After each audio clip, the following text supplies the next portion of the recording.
यत्र नार्यस्तु पूज्यन्ते रमन्ते तत्र देवता, अर्थात जहाँ नारी को पूजा जाता है वहाँ देवता भी निवास करते हैं। लेकिन आज नारियों को पूजने का नहीं माना जाता।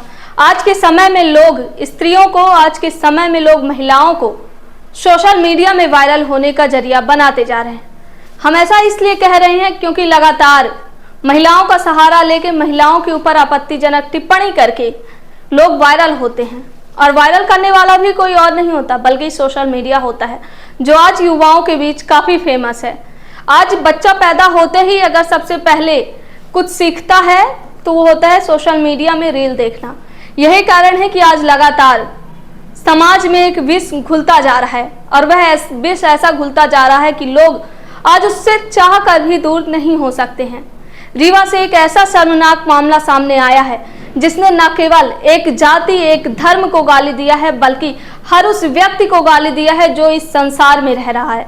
रीवा में एक सेन समाज का एक लड़का है जो सीधे तौर पर ब्राह्मण और क्षत्रिय महिलाओं को गाली दे रहा है और ऐसे अपशब्दों का प्रयोग कर रहा है जिसका हम बखान भी नहीं कर सकते, क्योंकि जो शब्द उसने प्रयोग किए हैं वो किसी सभ्य समाज, वो किसी सभ्य इंसान के मुंह से कहना तो दूर की बात है, वह सुनना भी नहीं पसंद करेगा।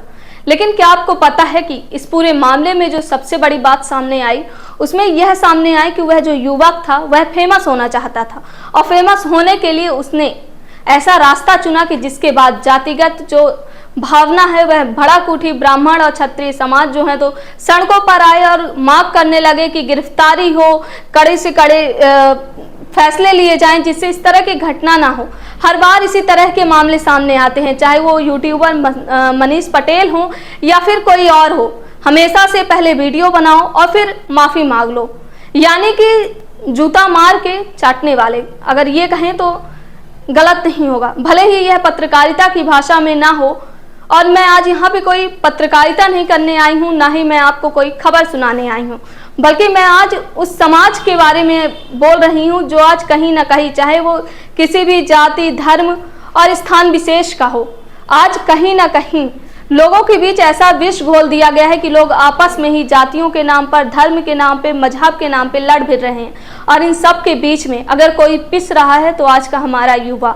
कहते हैं कि जहाँ ज्ञान होना चाहिए वहाँ गालियाँ अब होती हैं, जहाँ लोगों को अब शिक्षा लेना चाहिए वहाँ अब लोग सोशल मीडिया में बिजी हैं, और यही कारण है कि कहीं ना कहीं इस तरह की घटनाओं को बढ़ावा मिलता है।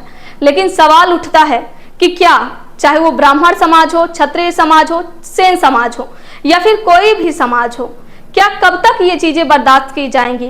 पुलिस को आवेदन दे देने से इसका कोई निराकरण नहीं होता। इसका निराकरण एक हो सकता है, और वह निराकरण है अपनी सोच को बदलने का।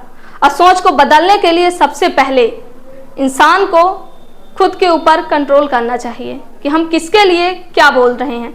भले ही जो व्यक्ति था वो किसी का नाम नहीं लिया, लेकिन उसने जिस तरह स्त्री जाति का नाम यूज करके अभद्र शब्दों का प्रयोग किया वो कहीं ना कहीं निंदनीय है, शर्मनाक है। और शर्मनाक इसलिए भी है क्योंकि न केवल उसने स्त्री को गाली दी है, बल्कि हमारे भारत देश में स्त्री को देवी माना जाता है, पूजा की जाती है, 9 रूपों में देवी माना जाता है। लेकिन वही देवी को इस प्रकार जलील करना कि समाज के ऊपर भी कहीं ना कहीं सवाल उठता है कि आखिर इसकी जिम्मेदारी कौन लेता है। क्या ब्राह्मण समाज, क्या क्षत्रिय समाज केवल एसपी साहब को ज्ञापन देने के बाद कहीं सो जाता है? कहीं ना कहीं ये भी सवाल उठता है कि जिन जिम्मेदारों को जिम्मेदारी दी गई है वो कब तक और किस प्रकार निर्वहन करेंगे। यह जिम्मेदारी न केवल एक समाज की है बल्कि हर उस युवा, हर उस व्यक्ति की है जो इस तरह के कृत्य करता है। और साथ ही यह आज के युवाओं को भी समझने की ज़रूरत है कि इस तरह की घटनाओं से ना तो कोई सस्ती पॉपुलैरिटी मिलती, ना कुछ मिलता, बल्कि मिलता है केवल और केवल आपकी सोच का प्रमाण कि आपकी सोच किस प्रकार है।